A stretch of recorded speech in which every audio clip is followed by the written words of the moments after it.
우리 1절부터 5절의 말씀을 함께 보도록 하겠습니다. 우리 다 같이 한 목소리를 읽어보겠습니다. 준비됐습니까? 자, 시작. 허물의 사함을 받고 자신의 죄가 가려진 자는 복이 있도다. 마음에 간사함이 없고 여호와께 정죄를 당하지 아니하는 자는 복이 있도다.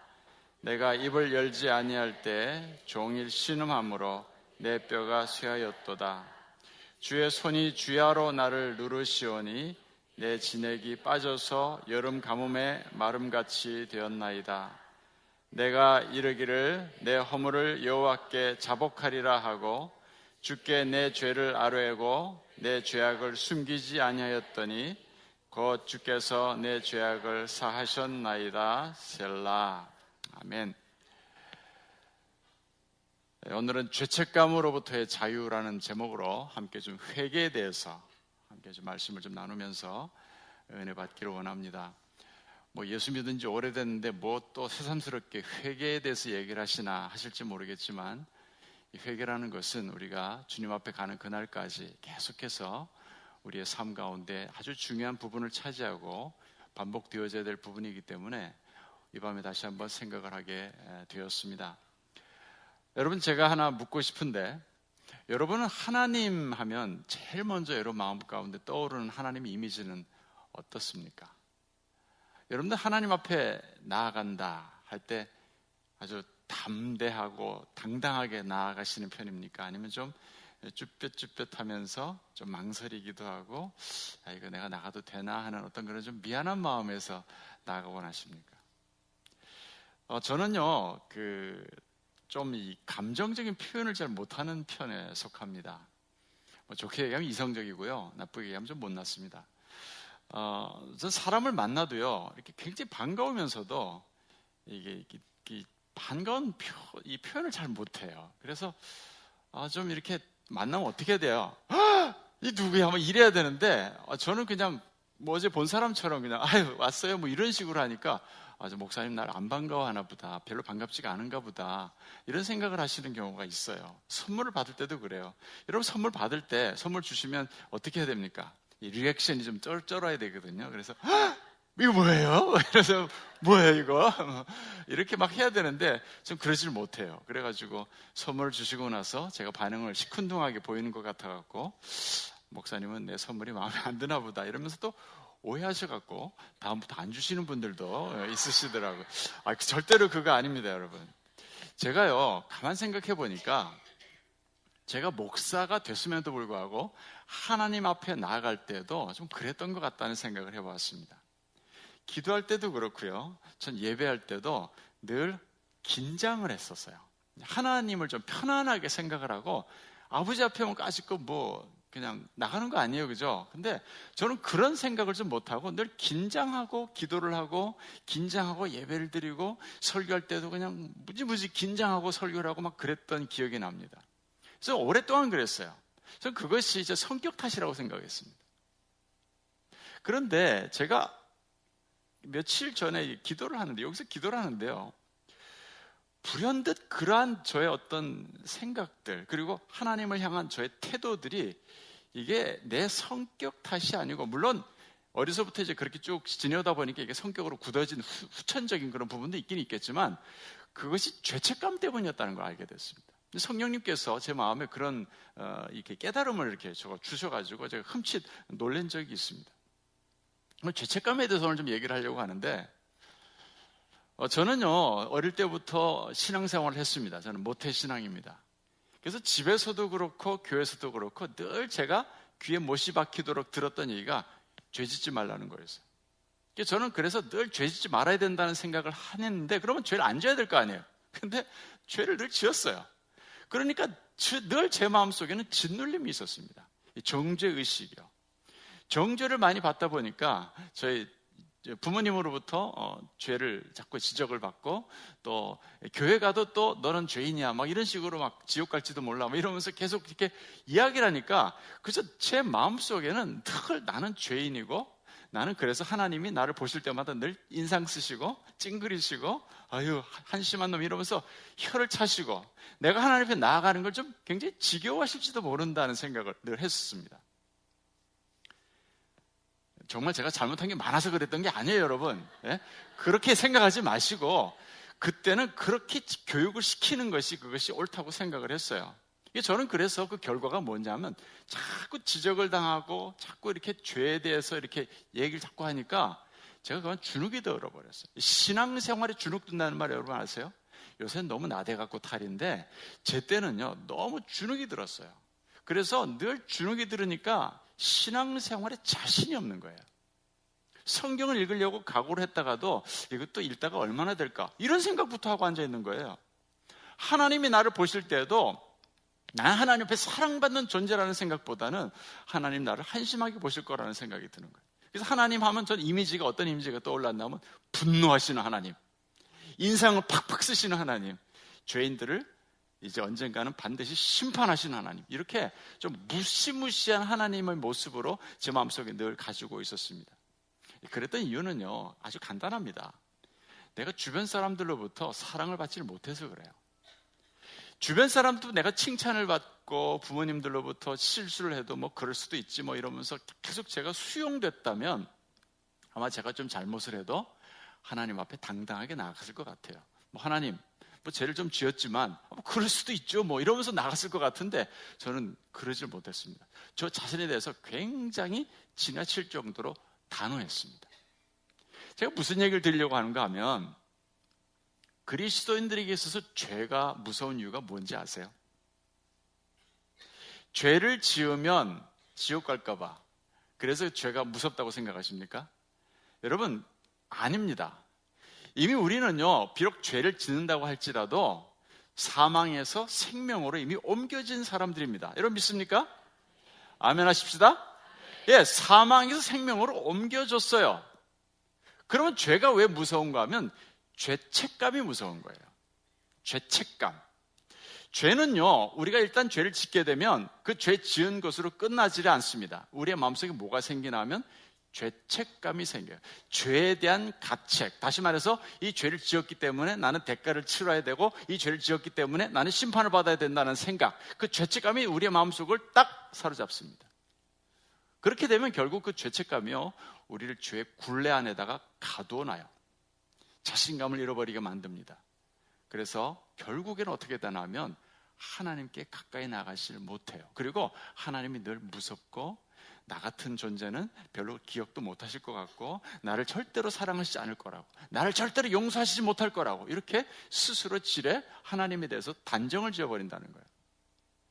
이 죄책감에는요 책을 보니까 두 가지가 있더라고요. 하나는 의식하는 죄책감이 있어요. 내가 지금 분명히 죄를 지었다. 그래서 난 좀 잘못했다라는 생각하고 있는 그 의식하는 죄책감이 있고요. 또 하나는 우리가 의식하지 못하는 죄책감이 있다고 합니다. 이 두 가지인데요. 죄책감인데 이제 두 가지로 이렇게 나눠집니다. 심리학자들의 말에 의하면 죄에 대한 자각, 내가 참 이거 잘못했구나라는 생각, 이 자각은요 오히려 정신 건강에 도움을 준다고 합니다. 아주 필수적인 요소라고도 합니다. 잘 들어보세요. 죄에 대한 자각이 있기 때문에 사람들은 종교를 찾습니다. 죄에 대한 자각이 있기 때문에 내가 이렇게 살아서는 안 되겠다 싶어가지고 나쁜 일을 하던 것을 멈추고 선한 일을 하려고 애를 쓰는 거죠. 그러니까 뭐 돈을 기부한다든지 뭐 어떤 사회 봉사를 한다든지 이런 모든 것들이 다 어디서 출발이 되냐면 죄에 대한 자각 때문이라는 거예요.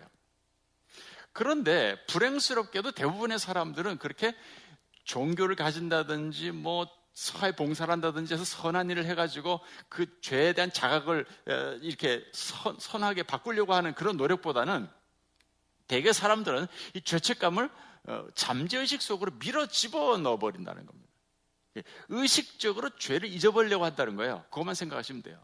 잊어버리고 나면 이게 뭐예요? 이게 자각하지 않는 거거든요. 죄를 자각하지 않게 되면은 그러면 시간이 조금 지나면요 상당 부분에서 내가 죄의식으로부터 벗어난 것 같은 느낌도 가지게 됩니다. 그런다고 해서 여러분 잘 들으세요. 그런다고 해서 죄책감이 없어지는 것이 아닙니다. 여기에서 우리가 속아요. 여전히 잠재의식 속에 죄를 지었으면 그 죄에 대한 죄책감이 남아가지고 영향력을 행사합니다.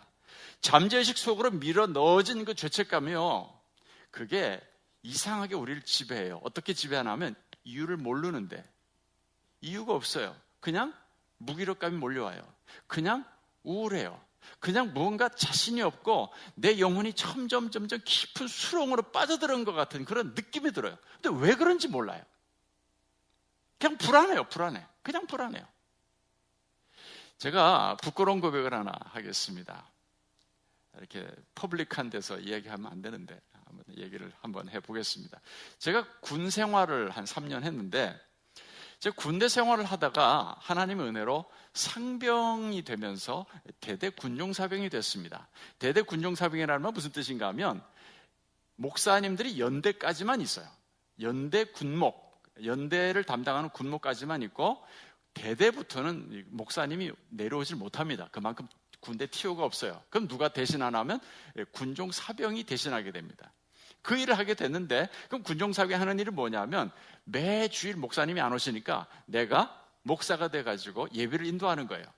그래서 거기서 설교도 하고 그야말로 목회를 하는 겁니다. 그런데 아시다시피 이 교회는요, 이 막사가 여기 있으면 막사로부터 한참 떨어져 있어요. 굉장히 멀리 떨어져 있습니다. 그래서 이제 예배를 드리러 이렇게 올라와야 되거든요. 그러니까 제가 대대 군종을 하면서 이게 교회에 이렇게 제가 좀 있게 됐습니다. 그러니까 자연히 어떻게 됩니까? 저는 본부 중대에 속해 있는데 본부 중대에서 아무도 나를 찾질 않는 거예요. 왜? 저 박상병은 지금 교회가 있어, 이렇게 생각이 드니까요. 그래서 제가 교회에 있으면 아무도 찾질 않아요. 그러니까 어떻게 되겠어요? 제 마음속에 어떤 생각이 드는 거 아니? 이거 확 튀어볼까? 이런 생각이 드는 거예요. 그래가지고 제가요 튀었어요. 부대에 이야기하지 않고 몰래 날 안 찾으니까 1박 2일 동안 이렇게 살짝 이렇게 제가 서울로 도망을 갔어요. 그러니까 쉽게 얘기하면 탈영한 거예요. 탈영. 뭐 이제 35년이 지났으니까 날 잡아가겠어요. 뭐 다 늙은 사람. 1박 2일로 제가 도망을 쳐가지고 외출을 나갔습니다. 그렇지만 제 마음은 어떨까요? 저는 지금 법을 어기고 있는 거예요. 제 마음은요, 서울에 내 몸이 가 있지만은 저는 지금 굉장히 불안한 거예요. 혹시 내가 없는 동안에 만약에 대대장님이 혹은 중대장님이 고참이 나를 찾았을 때 내가 서울 간 것이 탈로가 나버리면 난 어떻게 되는 거예요? 나는 영창 간다. 이 생각이 드는 거예요. 얼마나 불안했겠어요. 군대 갔다 오신 형제들은 아마 제가 하는 말을 아마 100번 여러분들이 아마 마음속에 공감을 하시리라 생각을 합니다. 그런데 여러분, 참 웃기는 게 뭐냐면, 그렇게 불안하면 안 해야 될 거 아니에요, 다시는. 근데 또 해요. 그거 참 신기해요. 왜 또 하겠어요? 아무 일도 안 일어났어요. 1박 2일 동안 불안에 떨다가 부대로 딱 돌아왔는데, 야, 나 안 찾았냐? 그러니까, 어디 갔었어요? 뭐 이러면서 전혀 모르는 거예요. 그래서, 야, 이거 재밌다. 이러면서 자꾸 점점 반복을 하는데, 문제는 반복할 때마다 또 거짓말을 하고 외박을 하고 또 돌아오고. 죄는요, 여러분, 제가 그때 깨달은 게 뭐냐면 중독성이 있어요. 이 죄가 무서운 이유가 또 하나가 있는데, 그게 중독성이에요, 여러분. 알코올 중독만 중독인 줄 아세요? 여러분, 뭐든지요 반복하고 있으면 그건 중독입니다. 사실 거짓말도요, 여러분 습관적으로 입을 열었다 하면 자꾸 거짓말을 하게 되면 그것도 중독이에요. 우리 남자들 운전하다 가끔씩 욕하시죠? 예? 욕하는 것도 자꾸 욕을 하는데 이게 내 힘으로 자제할 수가 없게 되면 그것도 여러분 중독된 거예요. 그러니까 중독이라는 말을 너무 알코올, 성중독, 게임 중독, 쇼핑 중독 이렇게 거창하게 생각하지 마시고, 우리 모두가 습관처럼 회개했는데 또 반복해서 죄를 지으면 이미 그 죄에 중독이 됐다고 생각하시면 돼요. 물론 경미하게 중독이 된 것이긴 하지만은 어쨌든 죄는 그런 엄청난 영향력이 있습니다. 자꾸 그런 일이 반복되다 보니까요, 제 마음속에 나는 이제 제대를 했어요. 아무렇지도 않잖아요. 이제 다 과거에 지나간 일인데. 근데 제 마음속에요, 이유를 알 수 없는 불안감이 제 마음속에 찾아왔어요. 그 다음부터는 그냥 괜히 불안한 거예요. 그냥 불안한 거예요. 이유가 없어요. 나는 그것이 왜 그런지 잘 몰랐어요. 근데 언제 한 번씩 깨달았나 하면, 제대한 후인데도요, 꽤 오랜 세월 동안 제가 밤에 잠을 자다가 꿈을 꾸잖아요. 좀 피곤한 상태에서 꿈을 꾸면 반드시 등장하는 게 군대였어요. 군대에 대한 악몽을 꾸었는데 나를 찾아요. 고참이 나타나가지고 이 새끼 너 어디 갔다 온 거야? 너 찾느라고 온 부대가 다 발칵 뒤집혔어. 대대장이 너 찾으면 영창 보내래. 이러면 그런 얘기를 딱 듣는 순간 이러고 깨거든요. 그럼 막 가슴이 벌렁벌렁 뛰어요. 벌써 10년이 지난 일인데도요. 그 꿈속에서 그 불안감이 현실로 막 나타나갖고 나를 막 목을 조르고 막 가슴을 뛰게 만드는데 그 불안감을 제가 해소하는 데 얼마나 힘들었는지 몰라요. 지금도 조금은 있어요. 여러분 이해하시겠습니까? 우리는 죄에 대한 기억을 한쪽 구석에다 밀어 넣어버리면 내가 더 이상 그걸 자각하지 않고 잊어버리게 되면 그 죄가 해결됐다고 생각해요. 아닙니다, 여러분. 죄는 우리의 잠재의식 속에 숨어 있다가 조건만 맞으면 다시 망령처럼 불안감과 무기력감을 일으키면서 우리를 잡아먹습니다. 그래서 실제로 어떤 집사님하고 제가 이야기를 나눠봤는데, 여자 집사님인데 그분이 그런 얘기를 하시더라고요. 목사님, 내가 왜 이러는지 모르겠어요. 나는 지금 좋은 남편을 두고 있고 사랑하는 아이들이 있고 공부도 열심히 잘하고 필요한 돈도 갖고 있어요. 근데 난 행복하지가 않아요. 삶에 기쁨이 전혀 없습니다. 늘 기분이 우울합니다. 예수를 믿는데도 왜 제 마음에 행복이 없을까요? 여러분 왜 그랬겠습니까? 그분에게 심한 죄책감이 있었던 거예요.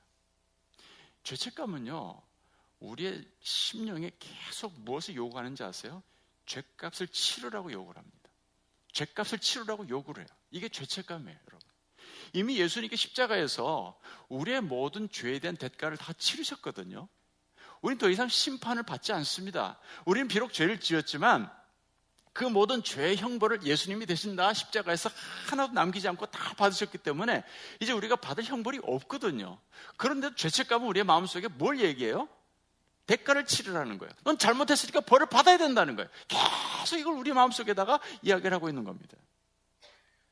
우리가 하나님께 자신 있게 나아가려면 하나님과 더 친밀함을 나누는 삶을 살아가고 싶으면은 여러분 중요한 거 있습니다. 죄로부터 자유하셔야 돼요. 자신이 분명히 알고 있는 죄이건 혹은 잠재의식 속에 때때로 출몰하는 의식의 죄의식이건 우리는 어쨌든 모든 죄의식으로부터 이젠 자유할 수 있어야 됩니다. 그러면 어떻게 할 수 있을까요? 이제 여러분 이거 듣고 싶으시죠? 이게 오늘의 주제입니다. 어떻게 우리가 죄로부터 자유할 수 있을까?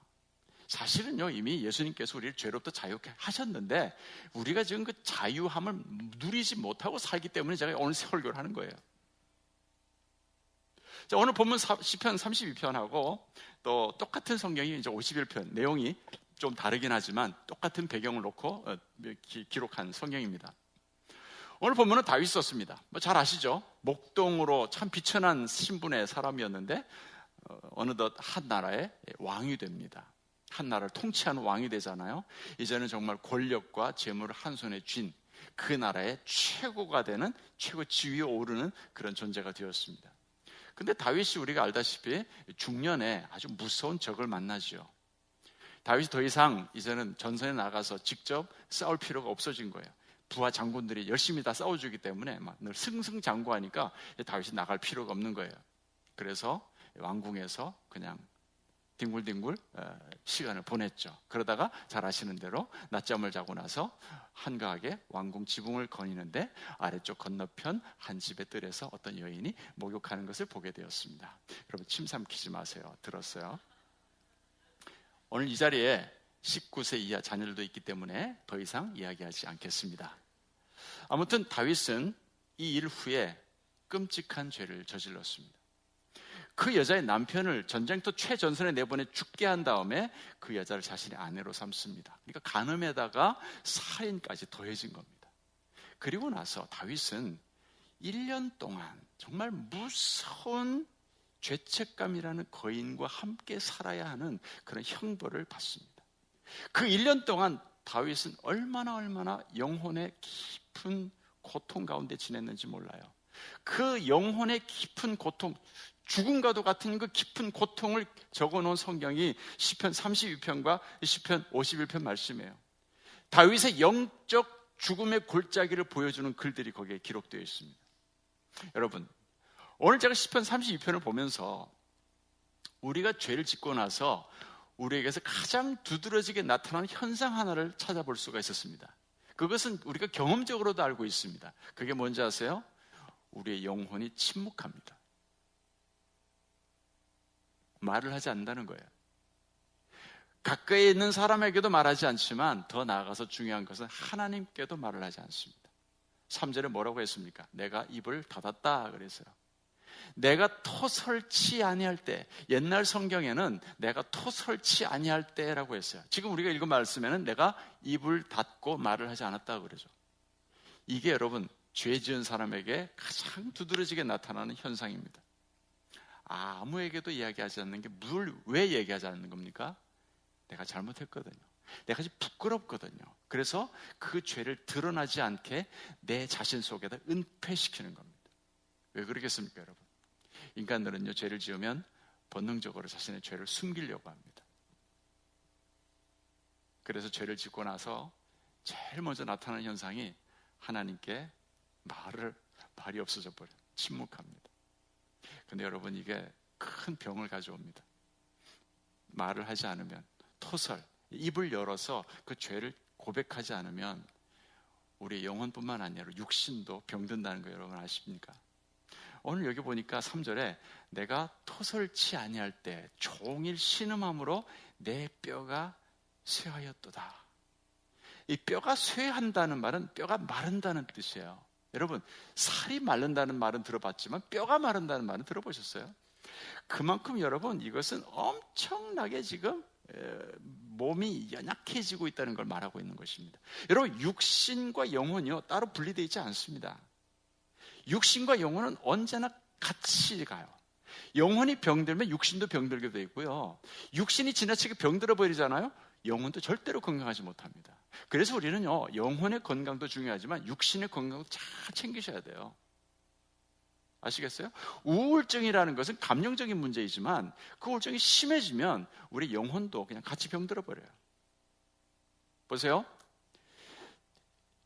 다윗은요, 육신이 점점 쇠하여가는 걸 스스로 느낄 수가 있었다는 거예요. 그러니까 이건 막 거의 눈에 두드러질 정도로 막 그냥 초췌해지는 거예요. 사람이 뼈가 막 마르고 있어요. 그러니까 그 속에는 기운들이 다 막 빠져나가는 거죠. 그뿐만이 아니라 4절에서 또 이렇게 얘기를 해요. 주의 손이 나를 주야로 누르시오니, 막 짓누르는 거예요. 하나님이 내 진액이 화하여 여름 가물의 마름같이 되었나이다. 이게 무슨 얘기인가요, 여러분? 죄책감에 막 짓눌리다 보니까 여름 가뭄에 말라버린 땅거죽처럼 되어버렸다는 거예요. 얼마나 무섭습니까, 여러분? 죄를 숨겼더니 이런 현상이 지금 그의 몸에 나타나고 있는 거예요. 그의 정신이 병이 들어버리고 육신이 병이 들어버리는 거예요. 이제 다윗의 입으로부터 그렇게 노래를 잘하고 시를 잘 읊는 시인이 노래가 사라져버리고 남아있는 것은 이제 그 마음속에서 우러나오는 그 비탄의 시, 고통의 시 몇 편뿐이라는 거예요. 다윗은 침묵과 슬픔과 은폐 속에서 심리적으로 유배를 당합니다. 1년이라는 깊은 시간을 보내요. 여러분, 얼마나 고통스럽겠습니까? 다윗이 그랬다니 더 그랬겠지 않겠어요? 우리 그리스도인들이요, 죄를 짓고 나서 그 죄를 숨기게 되면 이런 다윗이 겪었던 죽음과 같은 그런 고통이 시작된다는 거예요. 여러분, 다윗은요, 아시다시피 아주 어려서부터 순수했던 사람이에요. 솔직하고 투명한 사람 아닙니까? 목동 생활을 하면서 그 외로움을 이기기 위해서 노래도 하고 자연을 사랑하고 들꽃을 사랑하고 양들을 사랑했던, 그리고 그 모든 가운데서 찬송을 부르면서 하나님을 찬송했던 아주 그 낭만적인 그런 사람이라고 우리는 알 수 있습니다. 그러니 그 고통이 얼마나 크겠어요. 이렇게 하나님 앞에서, 자연 앞에서 정말 솔직하고 투명했던 사람이 다윗이었는데, 그가 지금 죄를 은폐하고 그것 때문에 하나님과의 담이 막히고 모든 백성들 앞에 자신의 죄가 들킬까봐 하루하루 전전긍긍하면서 보내고 있었으니 얼마나 그에게 큰 짐이었고 얼마나 큰 고통이었겠어요. 이렇게 고통 가운데 다윗이 지내는데 참 놀라운 것은 뭐냐면 하나님이 그걸 찾아오신다는 거예요. 그는 스스로 어떻게 회개해야 될지, 어떻게 하나님께 나가야 될지 전혀 모르고 있었어요. 정말 어떻게 보면 출구도 찾지 못하고 방황하고 있는 그런 상태였어요. 스스로 그 방에서 못 나오니까 하나님이 오셔서 다윗의 세계로 들어오셔가지고 출구를 열어주시는 거예요. 어떤 방법이었습니까? 나단 선지자를 보내죠. 그를 보내가지고 죄를 지적하도록 만드십니다. 하나님은요, 그의 자녀들을 고통 가운데 버려두시지 않습니다. 이건 제가 지금까지 믿음 생활을 오면서 얻은 결론이고요. 그리고 우리가 성경 말씀 보더라도 항상 죄인들을 먼저 찾아오세요. 우리가 하나님을 찾아가는 것 같지만 아닙니다. 우리는 찾아가질 않아요. 보면 그냥 죄 가운데 그냥 고통해요. 그런데 그 순간에 예수 하나님께서 찾아오신단 말이에요. 야곱 같은 경우도 보세요, 여러분. 형의 낯을 피해가지고 하란으로 외삼촌 집으로 도망을 치다가 그가 사다리를 보잖아요. 하나님을 보고 천사들을 보고. 그게 여러분 기도하다가 봤습니까? 아니었어요. 가다가 잤어요. 그냥 잤다니까요. 잤는데 하나님께서 괜히 야곱에게 나타나셔갖고 환상들을 보여주면서 내가 너에게 한 약속을 다 이루기까지 내가 너를 떠나지 않을 거라고 이렇게 말씀하시거든요. 이게 저는 그런 생각을 해본 거예요. 이 말씀을 제가 전하게 됐는데 어떻게 이 말씀을 전하게 됐는지 나도 잘 모르겠어요. 그냥 마음에 기도하는 가운데 무슨 말씀을 전해야 되나 이렇게 생각하는데 하나님께서 이 마음을 주셔가지고 오늘 그냥 이 죄에 대한 얘기를 함께 나누게 된 겁니다. 어쩌면 오늘 밤에 이 말씀을 저와 우리 모두가 듣게 하신 것도 우리를 사랑하셔가지고 우리로 하여금 더 하나님 앞에 회개하는 삶을 살아가도록 하시기 위해서 우리로 하여금 듣게 하신 것이 아닌가. 다시 말하면 하나님께서 다윗을 찾아오셨던 것처럼 우리를 찾아오신 것이 아닌가 그렇게 생각을 합니다. 나단이 찾아와서 다윗에게 이야기를 하죠. 잘 아시죠? 흔히 일어날 수 있는 일. 어쩌면 다윗은 들었을 때 자기 얘기라고는 전혀 생각도 할 수 없었던 그런 이야기를 하게 됩니다. 그 이야기를 들었을 때 다윗은 뭐라고 합니까? 그런 인간이 있다면 쳐 죽여야지 이러면서 이야기를 하니까 나단이 그게 당신이라고. 그게 당신이라고. 드디어 은폐되었던 비밀이 왕궁 안에서 신하들이 보는 앞에서 공개적으로 드러납니다. 문제가 이제 바깥으로 터져버린 거예요. 그런데 여러분 이것이 불행이 아니고 축복이었습니다. 그 안에 갇혀가지고 스스로 탈출할 수 없었던 다윗을 하나님이 찾아오셔서 그 쇠사슬을 끊어버리시는 거예요. 그 죄책감으로부터 자유하게 만드시는 축복의 시간이 되어버린 겁니다. 아마 다윗은 정신이 아득해지면서도 한편으로는 좀 속 시원한 어떤 그런 마음, 후련한 생각이 스쳐가지 않았을까 그렇게 생각을 해봅니다. 공개적으로 왕이니까 명예가 실추되는 것이 두려워서 은폐해왔지만은 이제야말로 이 문제를 터뜨림으로써 죄로부터 자유하게 되는 기회가 왔다는 사실을 다윗은 직감했을 겁니다. 시편 32편과 짝을 이루는 말씀이 시편 51편이거든요. 똑같은 말씀입니다. 근데 이 51편의 제목이 이렇게 되어 있어요. 다윗의 시, 다윗이 밧세바와 동침한 후 선지자 나단이 저에게 온 때에 이렇게 되어 있습니다. 다시 말해서 나단의 지적을 받았어요. 당신이 죄인이라고 왜 회개하지 않느냐 이렇게 지적을 받았을 때 거기에 대한 다윗의 반응이 시편 51편에 지금 기록되어 있다 이 말씀이지 않습니까? 그 시편 51편을 여러분 잘 아시니까 제가 인용하지 않겠습니다. 얼마나 다윗이 회개를 하는지 몰라요. 정말 철저하게 회개합니다. 그 회개의 가장 큰 특징은 뭐냐면 자신의 잘못을 인정한다는 거예요. 여러분 그렇습니다. 진정한 회개는 인정하는 거예요. 회복의 여정은 반드시 나로부터 내 잘못이었다라고 말하는 데서부터 시작된다는 거죠. 많은 사람들이요 죄를 짓고 나서도 늘 남의 탓을 해요. 이것은 인간의 본능적인 겁니다. 무슨 본능입니까? 죄를 숨기고 싶어하는 마음이에요. 하나님께서 다윗을 특별히 좋아하셨던 이유가 정확하게는 모르지만 저는 이런 부분이 아니었겠는가 하는 생각을 해봤어요. 솔직하잖아요. 하나님께서 참 부끄럽게 만드실 정도로 죄를 지적하셨지만 그 신하들 앞에서 다윗 자신의 죄를 변명하지 않습니다. 그대로 다 인정을 해요. 죄를 지적받았을 때 지저분하게 변명하지 않았다는 거예요. 시편 51편을 읽어보시면요 나라고 하는 말 1인칭 대명사가 계속 반복돼요. 그게 뭘 얘기하냐면 나를 지금 강조하고 있다는 거예요. 죄를 지었는데 나를 강조한다는 게 뭐예요? 잘났다는 뜻입니까? 아니요. 이렇게 부끄러운 나 자신을 철저하게 주님 앞에 내어놓고 지금 고백하고 있는 거예요. 하나님이여 나를 긍휼히 여기시며 내 죄과를 도말하소서. 나의 죄악을 말갛게 씻기시고 나의 죄를 깨끗이 하소서. 대전하는 내 죄가를 아오니 내 죄가 항상 내 앞에 있나이다. 다윗은요, 자신의 죄, 자신 탓이라는 사실을 분명하게 이야기하고 있어요. 아주 시원할 만큼 솔직하게 내 탓입니다, 내 잘못입니다 고백하고 있습니다. 여러분, 이거 우리가 배워야 돼요. 우리는 너무나 잘못해놓고도 내 탓이라고, 그거 내 잘못이라고 얘기하는 걸 참 힘들어해요.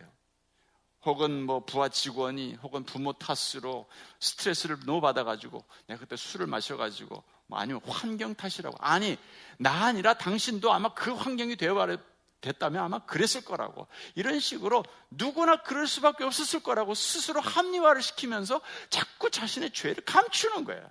이게 문제입니다, 여러분. 죄는요, 여러분, 날마다 빛 앞으로 드러내야 돼요. 이걸 감추게 되면 이게 없어지는 것이 아니라 우리 잠재의식 속으로 빨려 들어가가지고 그 속에서 우리를 조종한단 말이에요. 우리는 죄를 짓고 나서도 내가 그렇게 죄를 짓게 된 것은 내가 아니고 누구 때문이라고 무수한 희생양을 주변에서 끊임없이 찾고 있는 거예요. 이게 우리의 습관이에요. 우리는요, 나의 죄는 나 때문이라는 이 출발점, 이걸 여러분 결코 간과해서는 안 됩니다. 회복은 바로 내가 했다고, 내가 했다라고 고백하는 여기서부터 시작이 됩니다. 자기 책임이에요. 누구 탓할 거 하나도 없습니다. 용서를 경험하려면, 치유를 경험하려면 여러분 정직해야 합니다. 하나님 앞에서 벌거벗어야 돼요. 물론 하나님 앞에 나의 부끄러움을 내놓는다는 거, 드러낸다는 것은 굉장한 고통입니다. 그러나 동시에 철저한 해방일 수 있다는 거, 이거 여러분 잊지 마십시오. 죄의 고백은 큰 고통 속에서, 부끄러움 속에서 말하는 것이긴 하지만 그것이 자기를 완전하게 죄로부터 자유하게 만들고 해방시켜주는 거라는 거, 이거 여러분 이 진리를 놓치지 마시길 간절히 바랍니다. 다윗은 돌파구가 열리는 순간을 이렇게 표현하고 있습니다. 시편 30편 5절이요. 내가 이르기를, 다 같이 합시다. 시작. 내가 이르기를 내 허물을 여호와께 자복하리라 하고 내 주께 내 죄를 아뢰고 내 죄악을 숨기지 아니하였더니. 네, 하나님께 대한 열정이 식었다면, 혹시 여러분들 마음에 또 내가 지금 하나님과 어떤 친밀함을 누리지 못하고 있다면, 간단합니다, 여러분. 죄를 죄라고 말하지 않기 때문에 그래요. 뭔가 그 죄를 지금 감춰놓고 자각하지 않으면 그건 난 지금 그 죄와 상관이 없다라는 식으로 하나님 용서하셨을 거라는 생각을 이렇게 하기 때문에 아직 그런 마음에 하나님과의 거리감이 있는 겁니다. 우린 죄를 심각하게 도려내야 돼요. 그것은 회개한다는 것을 말합니다. 자백하면서 분명히 그것은 죄고 이것은 아니다라는 선을 분명히 그어줘야 돼요. 이걸 긋지 않기 때문에 흐리멍텅하게 죄에 대한 인식을 하고 있기 때문에 우리는 하나님과의 친밀함을 누리지 못하는 거예요. 다윗은 침묵과 슬픔과 은폐의 방에서 탈출할 수 있는 기회가 주어졌을 때 그 기회를 절대로 놓치지 않습니다. 죄를 입술을 열어서 고백하지 않으면 그 죄가 자신의 생명을 갉아먹는다는 사실을 1년 동안 그 몸으로 체험을 했어요. 그 무서운 그 은폐의 방에서 죄책감의 고통으로 죽어가고 있는 사실을 그는 너무나 뼈저리게 경험을 했기 때문에 절대로 그 기회가 왔을 때 다윗은 놓치지 않습니다. 나는 더 이상 그 죄의 흉악한 소나기에 놀아나지 않겠다는 그 결심을 하고 부끄러운 무릅쓰고 하나님 앞에 죄를 회개합니다. 오늘 시편 30편 1절 말씀 보세요. 그 죄에 대한 고백을 했을 때 다윗의 심령 가운데 찾아왔던 그 기쁨이요, 보세요. 허물의 사함을 받고 그 죄의 가리움을 받은 나는 복이 있도다. 여러분, 죄책감은요 정말 무섭습니다. 정말 무서운 골리앗과도 같다고 저는 생각을 합니다. 골리앗 이길 수 있습니까, 여러분? 그 골리앗이 떡하니 앞에 버티고 있으면 머리가 하얘지죠. 마찬가지입니다, 여러분. 죄책감이 우리를 확 사로잡게 되면요 구원의 확신도 흔들려요. 그만큼 강력합니다, 죄책감이. 그런데 여러분, 자백의 능력은 그 골리앗을 쓰러뜨리는 물맷돌과도 같습니다. 하나님 앞에 정직하게 내 죄를 자백한다는 것. 물러갈 것 같지 않았고 도저히 넘어설 수 없을 것 같았던 죄책감이었는데요, 놀랍게도 그 자백이라고 하는 물맷돌 하나에 물러가는 거예요. 그대로 쓰러져 버립니다. 이건 여러분, 이건 경험해 보셔야 돼요. 이건 정말 놀라운 능력이에요. 다윗은 그것을 경험한 거예요. 그것을 경험했으니까 이런 고백을 하는 거예요. 그래서 요한일서 1장 9절에 뭐라고 합니까? 만일 우리가 우리 죄를 어떻게 하면? 자백하면 그는 미쁘시고 의로우사 우리 죄를 사하시며 우리를 모든 불의에서 깨끗하게 하실 것이요. 이게 하나님의 약속의 말씀입니다. 우리의 생각을 뛰어넘는 그 하나님의 진리의 말씀이에요. 자백하는 그 순간, 그 자백하는 그 나의 행동은 물맷돌이 돼가지고 내 앞을 가로막고 서 있는 골리앗과 같은 그 거인 죄책감을 쓰러뜨린다는 겁니다. 여러분, 정말 하나님이 주시는 그 해방, 정말 하나님이 주시는 자유를 만끽하며 살기를 원하시면, 하나님과 더 친밀함을 나누면서 살기를 원하신다면, 우리의 마음 가운데 숨겨져 있는 혹은 잠재식 속에 밀어 넣어버린 그런 죄책감들을 끄집어 내셔야 됩니다. 그리고 하나님 앞에 자백할 수 있기를 바랍니다. 그래야 우리는 진정으로 성령 충만할 수가 있고 하나님의 영이 우리의 삶 가운데 역사하실 수가 있습니다. 여러분, 이제 말씀을 다 드렸어요. 하나님은 우리를 용서하시는 이유가요, 성품이 너그러워서 용서하시는 게 아니에요. 하나님은 죄를 용서하실 수가 없는 분이에요. 잘 아시죠? 제가 늘 반복해서 하는 얘기니까 이제 아실 거예요. 하나님은 거룩하신 분이시기 때문에 죄인들을 심판하실 수밖에 없어요. 이것은, 심판이라는 것은 하나님의 의지적인 행위가 아니고 본성적인 행위예요. 어쩔 수가 없이 하는 거예요. 왜? 거룩하시기 때문에. 이 방에 빛이 딱 비추게 되면 어둠이 물러가는 것처럼 하나님이 딱 나타나시면 그건 죄인들은 죽어야 되는 거예요. 그건 자동적으로 심판이에요. 그러니까 하나님은 심판하려고 하시는 게 아니고 하나님이 나타나시면 바로 그 심판이 이어지기 때문에 그건 뭐 하나님의 하고 말고의 문제도 아니란 말이에요. 그러니까 하나님이 죄인들을 용서하신다 그러면 그건 성품이 너그러우시구나, 하나님 사랑이시지, 그게 아니라는 거예요. 하나님은 사랑이 아니세요. 하나님은 심판하시는 하나님이란 말이에요. 왜? 거룩하시니까. 그런데 하나님은 왜 우리를 용서하십니까? 성품 때문에 용서하시는 것이 아닙니다. 무엇 때문인가 하면 그럴 만한 이유가 있기 때문에 하시는 거예요. 그 이유가 없었다면 아마 용서 안 하실지도 모르겠습니다.